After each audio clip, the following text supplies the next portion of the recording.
왜 십자가를 지셨나. 하늘 귀한 영광 버리고 왜 십자가를 지셨나. 하나님의 아들임을 버리고 왜 물과 피 쏟으셨나. 아무 죄 없으신 어린 양 왜 물과 피를 쏟았나. 초록 멸시하는 나를 위해 그저 사랑하기 때문에, 너무 사랑하기 때문에 이토록 못난 날, 이토록 약한 날 위하여 십자가를 택하셨네.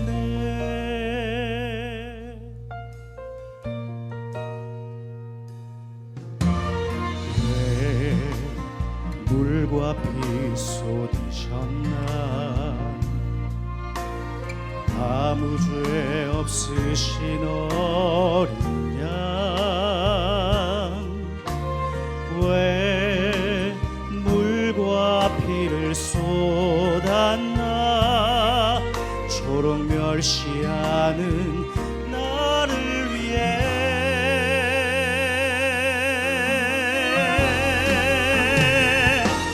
그저 사랑하기 때문에,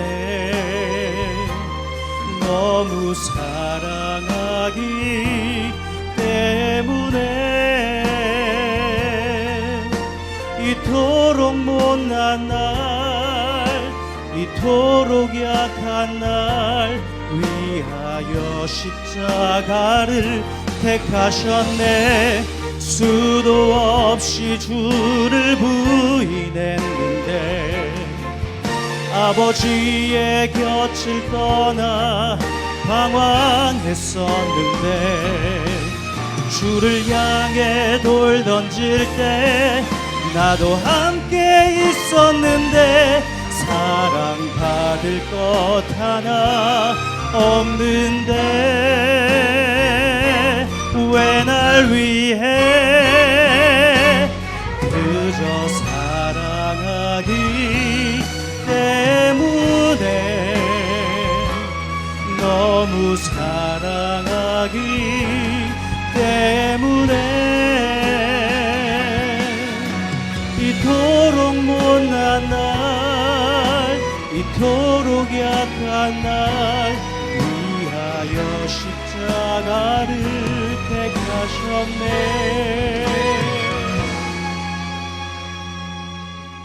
이토록 못난 날, 이토록 약한 날 위하여 십자가를 택하셨네.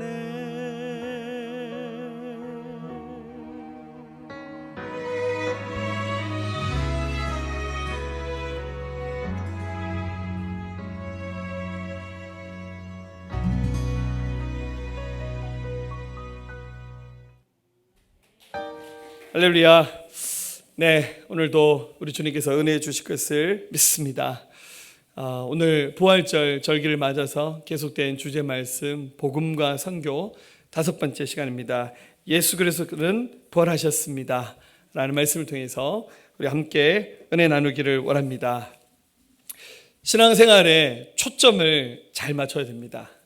어느 곳에다가 초점을 맞추냐에 따라서 그 사람의 믿음의 중심을 읽어볼 수 있습니다. 가장 좋은 신앙은 예수님의 부활을 믿고 예수님의 부활의 소망을 가진 믿음이 가장 탁월한 믿음이다 할 수 있습니다. 세계 3대 박물관으로 불려지는 영국의 대형 박물관이 있습니다. 프랑스의 루브르 박물관과 함께 전 세계 사람들이 가장 사랑하는 박물관입니다. 이 박물관에 가면 사람들이 여기 있는 굉장히 많은 아주 진귀한 역사적인 자료들을 보면서 감탄합니다. 저도 예전에 성지 순례하면서 이 대형 박물관을 가서 관람한 적이 있습니다.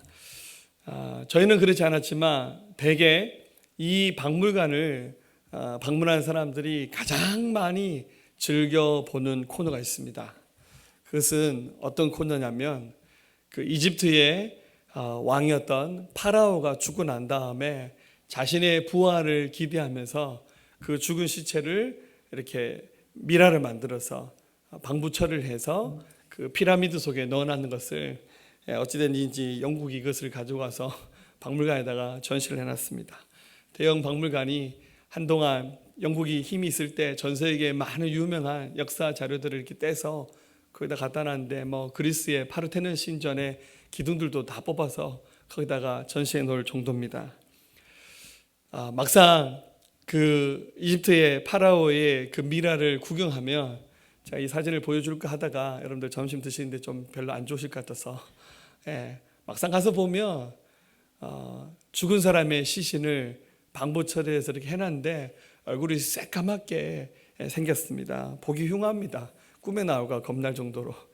그게 뭐가 인기 있는지 이 박물관 오는 사람들은 그 미라의 모습을 가장 많이 구경한다는 것이죠.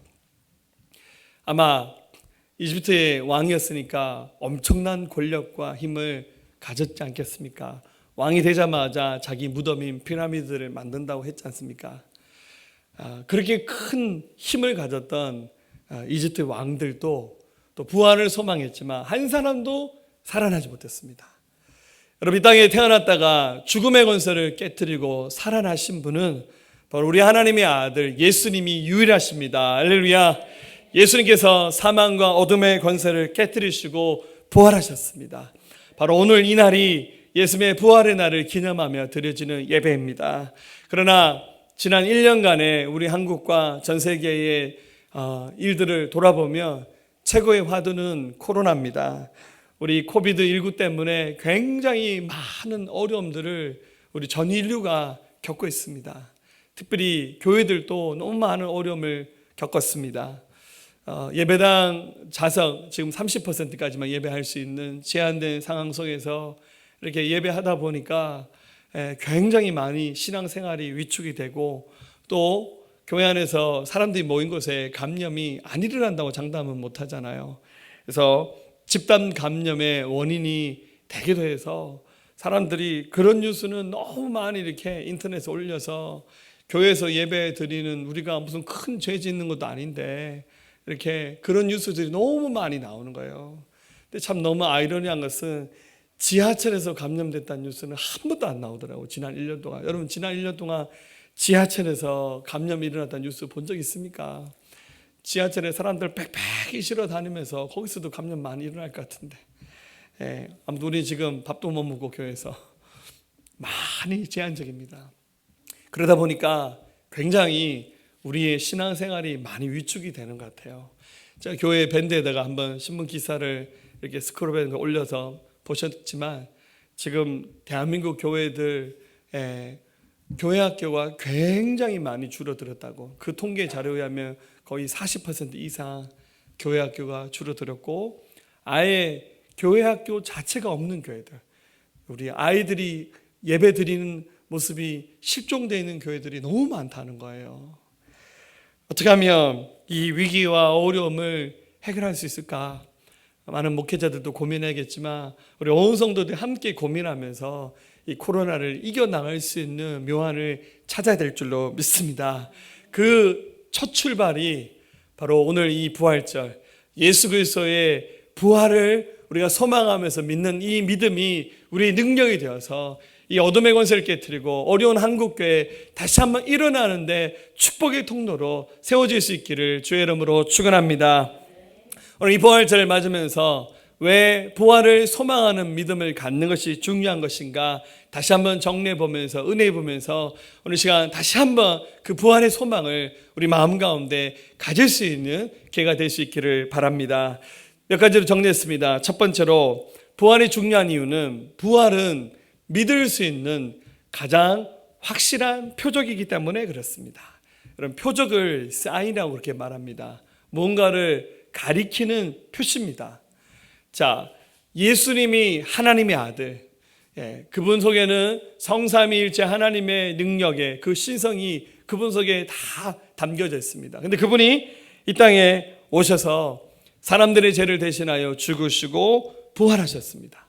그래서 누구든지 예수님을 믿으면 영원한 생명 얻는 것이 하나님이 우리에게 주신 최고의 선물입니다. 그러나 안타깝게도 우리 육의 눈으로는 하나님을 볼 수가 없어요. 그러나 말씀만 듣고도 은혜만 받고도 하나님이 믿어지시는 분이 있고 또 아무리 이 설교를 듣고 말씀을 읽어도 하나님이 안 믿어지는 분도 있습니다. 싸움은 누가 이길까요? 세상 바깥에는 안 믿는 사람들이 더 많기 때문에 밖에 나가서 예수님 부활하셨어라고 말하면 세상 사람들은 콧방울 끼듯이 잘 안 믿어요. 그러나 교회는 예수님의 부활을 믿는 믿음의 사람들이 모인 곳입니다. 교회는 예수님의 부활을 믿고 신앙을 가진 사람들의 목소리가 커야 됩니다. 할렐루야. 자, 그렇다면 결정적으로 믿게 만드는 거, 아무리 제가 복음을 논리적으로 전하고 설득력 있게 전한다 할지라도 때로는 좀 믿을 수 있는 좀 도움이 되는 자료들도 가지고 설명하잖아요. 제가 하나님의 창조를 설명하는 이유는 뭐겠습니까? 더 잘 믿을 수 있도록 도움이 된 얘기를 하는 거죠. 그러나 그게 결정적이진 않아요. 혹은 감정을 움직일 수 있는 메시지를 전하면 도움이 되겠죠. 자, 여러분들 10분 내에 다 울릴 자신이 있습니다. 할렐루야. 아주 눈물 나는 찬양 한 몇 곡 부르고 제가 여러분들 감성 막 건드리는 이야기들 하면 한 10분만 얘기하면 여러분들 다 우실 거예요. 그게 예수님을 믿는 일에 결단하는데 도움은 될 수 있습니다. 그러나 그게 결정적인 것은 아닙니다. 예수를 믿을 수 있는 결정적인 이유는 바로 죽음을 이기시고 다시 살아나신 예수님을 직접 경험하는 것. 예수님의 부활이 믿을 수 있는 가장 확실한 증거입니다. 오늘 본문 요한복음 5장 24절 내가 진실로 진실로 너에게 이르노니 내 말을 듣고 또 나 보내신 이를 믿는 자는 영생을 얻었고 심판에 이르지 아니하나니 사망에서 생명으로 옮겨내라. 예수님이 정말 우리의 죄를 대신하여서 십자가에 처절하게 몸부림치면서 돌아가셨어요.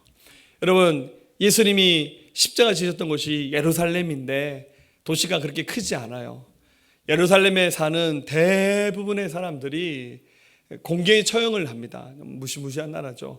그 처형 방식도 십자가를 지고 가서 그 갈보리 언덕에 양손에 발에 대못을 박아서 그리고는 그 피와 땀을 다 흘려서 탈진해서 숨을 모셔서 그러면서 죽게 만드는 사형제도입니다.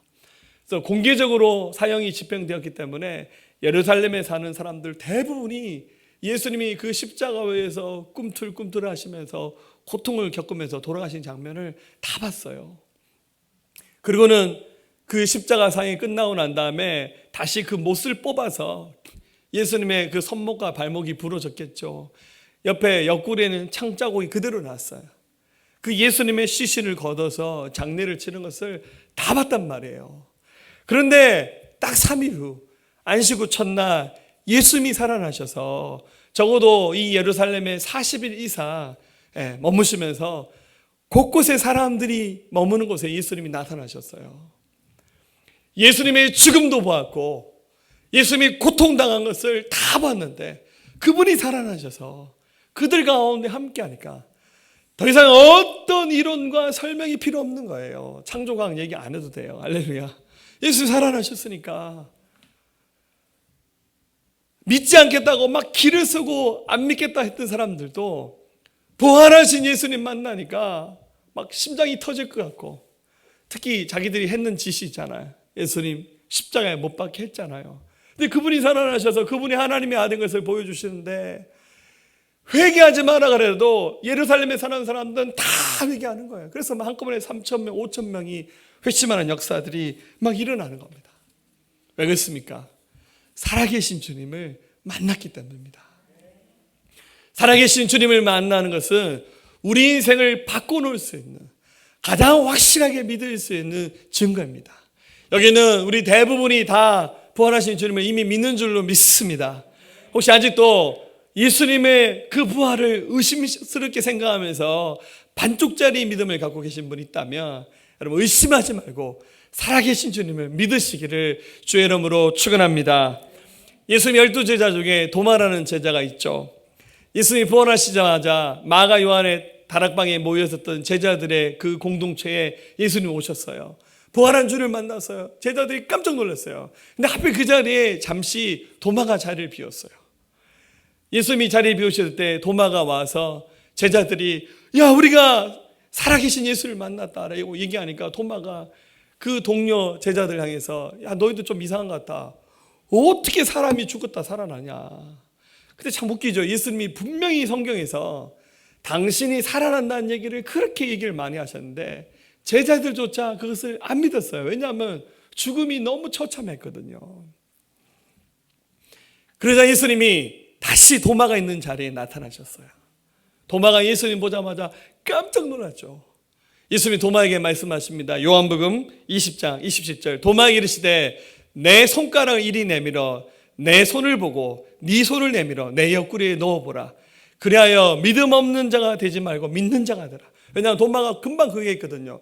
내가 예수님의 손가락과 옆구리에 내가 손을 넣어보지 않고는 안 믿겠다고. 정말 못자국인지 창자국 있는지 내가 확인해 보기 전에 나는 안 믿겠다고. 예수님이 한번 손 내밀어서 나를 한번 만져보라고. 28절 도마가 대답하여 이르되 나의 주님이시오 나의 하나님이십니다. 29절 예수께서 이르시되 너는 나를 본고로 믿느냐 보지 못하고 믿는 자들은 복되도다 하시니라. 여러분들 보고 믿으면 좋겠지만 보지 않고도 믿을 수 있는 믿음이 더 아름다운 믿음입니다. 할렐루야. 여러분 도마가 그 위에 어떻게 살았는지 아십니까? 부활한 주님 만나고 난 다음에 도마가 인생이 완전히 달라져 버렸어요. 예수님의 모든 제자들이 그렇게 살았지만 도마가 평생 복음을 전하면서 죽음도 두려워하지 않고 예수님의 증인으로 살았습니다. 역사 자료를 찾아보면 도마는 예루살렘 오른쪽으로 이제 갑니다. 바벨론과 페르시아 땅을 거쳐서 기록에 의하면 인도로 가서 특별히 남인도 쪽으로 내려가서 복음을 전했다라는 기록이 나옵니다. 인도에 가면 마일 아폴이라고 하는 도시가 있는데 거기에 도마의 무덤이 있다고 합니다. 저는 직접 가보지는 못했지만 거기서 도마가 복음을 증거하면서 많은 사람들 복음을 증거했고 그리고 실제로 인도에 도마의 이름을 딴 도시들이 지금도 있고 도마교회도 있습니다. 특히 저는 또 우리 도마를 굉장히 좋아합니다. 왜냐하면 제가 성이 김해 김씨입니다. 저의 할아버지가 김수로 왕이신데요. 굉장한 집안입니다. 할렐루야. 그 김해 김씨 그 본이 김해에 있는데 김해 가면 수로 왕의 그 무덤이 아직도 있는데 그 무덤 입구에 비문이 세워져 있는데 그 비문 아래 오병이어의 기적을 그대로 기록해 놓고 있습니다. 물고기 5마리, 보리도 2개도 그대로 있고 거북이상이 있습니다. 왜 그러냐면 가야 시대 때 수로 왕이 결혼을 하는데 우리나라에 무역하기 위해서 왔던 인도의 공주와 결혼을 하죠. 허황옥과 결혼하는데 그때 허황옥이 자기 아래에 있는 사신들을 많이 데리고 와서 가야의 왕이었던 기수로 왕과 결혼했습니다. 계속 말씀드리지만 저희 집안이 굉장한 집안입니다. 그런데 그 인도에 이미 복음이 한번 전해졌었는데 그때 가야 시대 때 우리나라에 복음이 한번 들어왔는 기록들이 나옵니다. 그래서 수로 왕 그 무덤가에 오병이어의 기적도 나오고 심지어 양을 안고 있는 상도 나오고 심지어 탁본을 떠서 그 글의 비문을 읽었는데 뭐라 적혔냐면 그리스어로 도마 이름이 적혔습니다. 왜냐하면 도마의 그 인도에 가장 먼저 복음을 전했던 사람이 도마였거든요. 그래서 아마 그것이 사실일 가능성이 굉장히 많을 것 같아요. 이런 논문들이 여러 번 발표가 된 적이 있습니다. 도마는 예수님의 부활을 경험하고 난 이후 죽음도 두려워하지 않고 결국 힌두교에 의해서 창에 찔려서 순교했다고 그렇게 전해지고 있습니다. 이렇게 삶이 변화될 수 있었던 근본적인 이유는 부활한 주님을 만났기 때문입니다.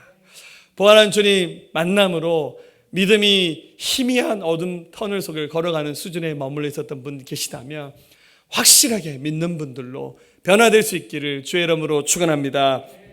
두 번째, 예수님의 부활을 믿는 신앙이 왜 그렇게 중요하냐면 부활을 믿게 될 때 비로소 성경의 모든 말씀 믿을 수 있는 기회를 갖게 된다는 겁니다. 여러분, 당연히 믿음의 사람은 성경 말씀을 신뢰하고 그 말씀을 그대로 받아야 됩니다. 그래서 좋은 신앙은 하나님의 말씀을 믿는 신앙이 좋은 신앙이에요. 하지만 안타깝게도 많은 사람들이 성경을 열심히 읽지도 않을 뿐더러 말씀을 읽을 때 선택적으로 믿어요. 편한 말씀은 다 좋아합니다. 이렇게 하면 복이 되더라, 축복이 되더라, 이런 말씀은 다 그대로 받아들이고 믿으려고 그래요. 하지만 때론 말씀 가운데 좀 어려운 말씀도 있어요.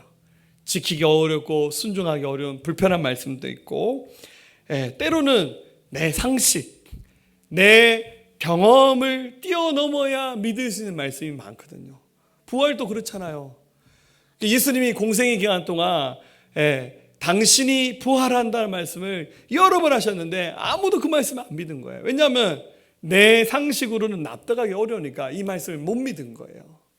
그러나 예수님의 부활을 경험한 사람들은 비로소 하나님의 말씀이 진리구나, 이것을 알게 된 거예요. 자, 요한복음 2장 22절이 그것을 말씀하고 있는데, 요한복음도 당연히 예수님의 부활 이후에 기록됐잖아요. AD 90년 전후에 요한복음이 기록된 걸 추측이 되는데, 요한이 이 말씀을 기록하면서 그 옛날 사건을 떠올리면서 이렇게 말합니다. 22절에 죽은 자 가운데서 살아나신 후에야 제자들이 이 말씀하신 것을 기억하고 성경과 예수께서 하신 말씀을 믿었더라. 자, 안 믿는 사람들은 성경책을 주면 웃어버려요. 그거 지루하고 따분한 거. 그들에게 성경은 믿어지는 대상이 아니에요. 그러나 믿는 사람들은, 부활한 주님을 경험하는 사람들은 성경 말씀 읽을 때 두렵고 떨리는 마음으로 말씀을 받아요. 그리고 하나님 말씀 한마디도 놓치고 싶지 않아요. 여러분들 주일날 1년 52주 말씀을 전하잖아요. 지구가 폭발하지 않는 이상 주일 예배가 멈춰진 일은 없습니다. 할렐루야. 드라마로 치면 52편짜리 드라마를 1년에 말씀을 듣는 거예요. 기대되죠? 사모하시죠? 할렐루야. TV 드라마는 어쩌다 그날 방송을 못 보면 유튜브에 무슨 채널에 찾아가서 제 방에 3방에 다 보면서, 그리고 애들이 스토리를 다 알아요. 좀 재밌었던 드라마 저희 집 애들 얘기입니다. 분명히 저희 집에서 TV를 많이 한 번 언제 봤는지 다 봤어요. 그러면서 무슨 요즘에는 빈센조인가 뭔가 그걸 열심히 보더라고요. 열심히 봐요. 그리고 막 통찰력이 있어요. 드라마 스토리를 다 깨고 그 다음에 일어날 사건도 다 예지하면서 그 다음에 일어나고. 유일하게 안 되는 게 있어요. 성경. 30분 읽자 그러면은 막 몸소리를 칩니다. 그리고 막 지루하다 그러고, 그리고 막 놓치는 거예요. 여러분들, 우리 그렇게 신앙생활 하면 안 돼요. 예수님의 부활을 믿는 사람들은 하나님의 말씀을 진실로 믿는 사람들입니다. 그래서 그 말씀을 무조건 믿어야 되고 모든 것을 걸고 순종하면서 주님이 책임져 주실 믿고 따라가는 것이, 그게 바로 부활을 믿는 신앙입니다. 할렐루야. 세 번째입니다. 부활을 믿는 믿음은 모든 견고한 진을 파는 강력한 능력입니다. 여러분, 우리가 사는 이 세상, 대통령이 잘해야 될 것 같지만 그렇지 않아요. 이 세상은 하나님이 통치하십니다. 할렐루야. 자, 그러나 이 세상의 어느 한 부분은 사탄 마귀가 자기가 주인인 것처럼 착각하면서 이 세상의 역사를 막 주관하려고 그럽니다. 그래서 원수 마귀에 대해서 성경은 말하기를 공중 권세 잡은 자 이렇게 말하죠. 원래 천사장이었던 루시퍼가 타락해서 사탄이 되었습니다. 그리고 그를 추종했던 천사들이 같이 타락해서 악한 영들이 되었어요. 이들이 하는 일은 어떻게 하든지 사람들을 못 믿게 만들어야 돼요. 사람들이 하나님 말씀을 못 듣게 하는 거예요. 제가 지금 이 복음 얘기를 하면서 누누이 하잖아요. 여러분, 복음이 어려운 것이 아니잖아요. 복음을 단 한 줄로 쓸 수도 있어요. 하나님의 아들 예수님이 십자가에서 죽으시고 부활하셔서 믿으면 영생 얻는 거, 그게 복음이잖아요. 그런데 왜 이렇게 이 말씀이 안 믿어지고 이해되지 않습니까? 뭐 어렵습니까?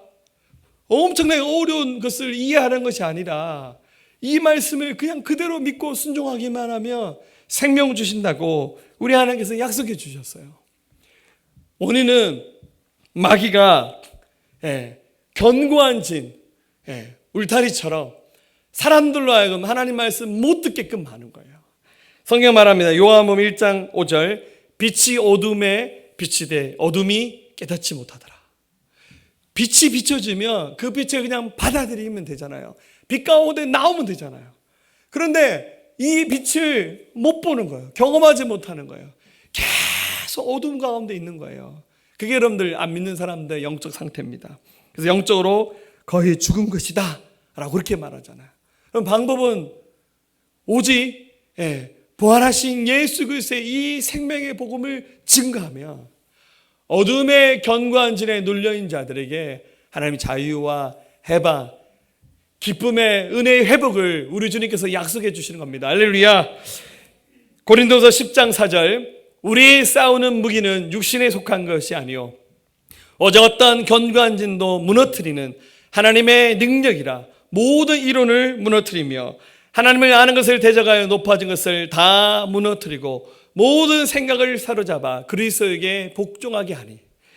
바로 하나님의 말씀, 예수 그리스도의 이름은 어떠한 견고한 진도 무너뜨릴 수 있는 강력한 무기가 된다고 말씀해 주셨어요.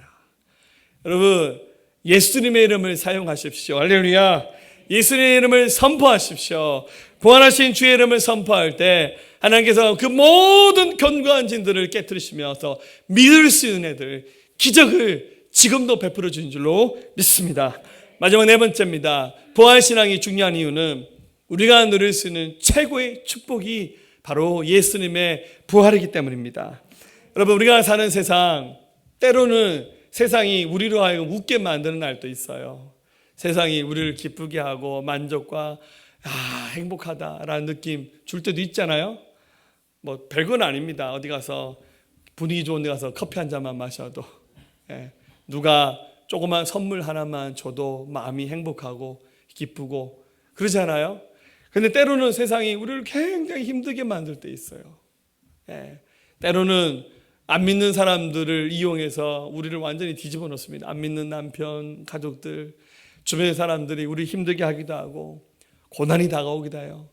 때로는 사고가 나기도 하고 예기치 못했던 질병에 넘어지기도 하고 마음을 괴롭게 하는 일들이 이 세상에 얼마나 많습니까? 세상이 때로는 좋기도 하지만 때로는 세상이 너무너무 싫을 때가 있어요.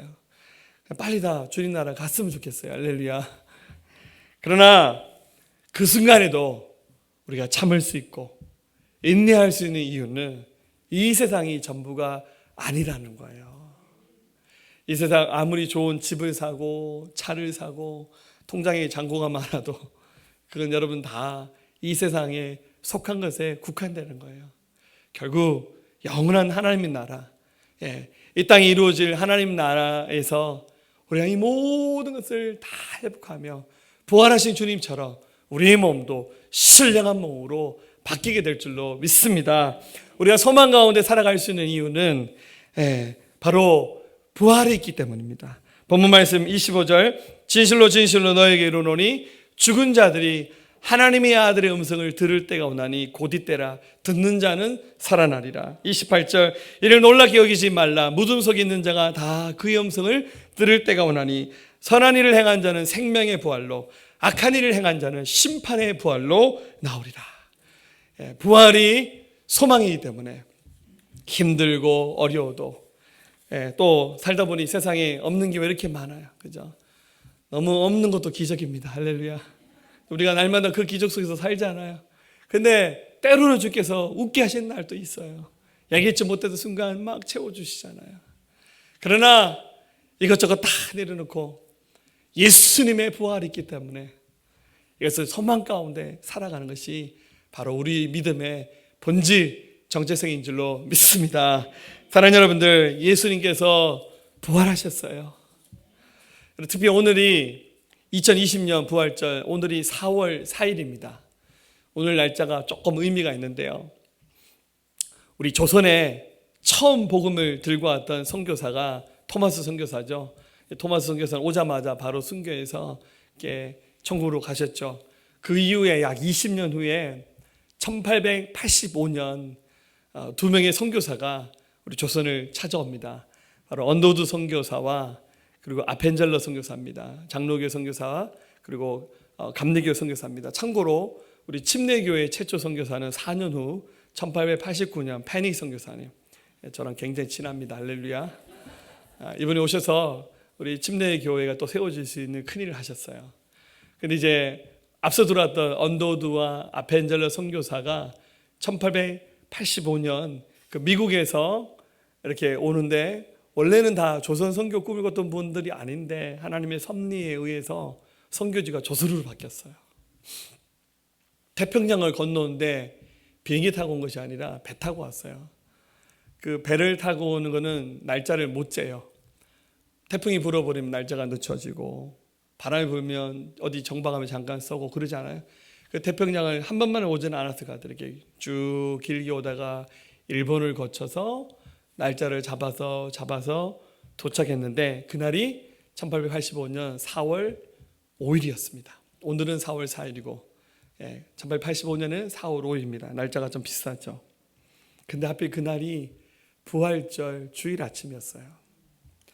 와서 교회당은 없잖아요. 아마 선교사가 인천 제물포항을 내리면서 장인의끼리 가족 예배 드렸겠죠. 그들의 눈에 보이는 조선, 교회 하나 없고 성경 교사 한 명 하나 없고 제대로 번역된 성경책도 없고 믿음의 사람 아무도 없어요. 선교사 도착할 때 누가 나와서 빵빠레를 외치고 꽃다발 주면서 어서 오세요 선교사님, 그래서 아무도 없죠. 그들의 눈에 보였던 조선은 정말 미개한 나라, 선교사들이 오면 막 주기로 했던 나라 아닙니까? 그러나 이 두 선교사가 첫 선교 편지를 자기를 파송했던 그 교회와 단체에 편지를 보냈는데 이렇게 편지를 썼습니다. 우리는 부활절에 이곳에 왔습니다. 죽음을 이겨내고 부활하신 주님께서 이 땅의 결박도 끊으시고 많은 사람들을 빛과 자유의 세계로 인도해 주시기를 저희는 기도하고 있습니다. 이 선교사들의 그 믿음의 고백 그대로 그 이후에 조선에 엄청난 부흥이 일어나서 우리가 잘 아는 평양 대부 운동도 일어났었고 1907년이죠. 그 이후에 조선에 많은 교회가 세워지고 신학교도 세워지고, 지금 우리나라 유명한 학교들 대부분이 다 그때 신학교를 세웠던 그 선교사를 세운 학교들이 대부분 다 이 나라에서 가장 유명한 학교들 되었지 않습니까? 지금 우리나라 유명한 대학병원들 대부분 다 선교사들 세운 병원들이에요. 이 나라를, 어둠 가운데 있는 나라를 정말 그 젊었던 대부분 나이가 26, 7 이런 나이 왔어요. 그 젊은 선교사들이 자기 인생 전체를 송두리째 드리면서 이 나라 조선, 우리 조국 대한민국을 축복의 땅으로 바꿔놨지 않습니까? 그 중심에도 예수 그리스도의 부활을 믿는 믿음이 있었기 때문에 가능한 것이었습니다. 사랑하는 여러분들, 우리가 사는 시대 어렵다 그럽니다. 주눅들게 만듭니다. 자꾸 코로나 이제 재난 문제 안 온답니다. 얼마나 감사한지. 시청 홈페이지에만 올라간대요. 자꾸만 우리의 마음을 위축되게 만들어요. 이상하게 목사님들도 모이면요, 희망 얘기를 하는데 우리 목사님들 모이면 힘들다, 어렵다 이런 얘기들이 막 그냥 성도들 모이면 왜 이렇게 안 되죠? 어렵죠. 물론 우리 현실을 냉정하게 보는 것도 필요하지만 여러분, 우리 주님이 살아계십니다. 주님 부활하셨어요. 그분이 하나님께서 우리 한국교회를 붙잡으실 것이고 우리 새생명교회 붙잡아 주실 줄로 믿습니다. 여기는 모든 분들이 부활의 신앙으로 일어나서 어둠의 권세를 깨트리는 이 생명의 복음을 증거하며 한 영혼이라도 더 많은 영혼을 예수님께 인도하는 제 사명 감당하는 하나님의 사람들로 살아가시기를 주의 이름으로 간절히 축원합니다.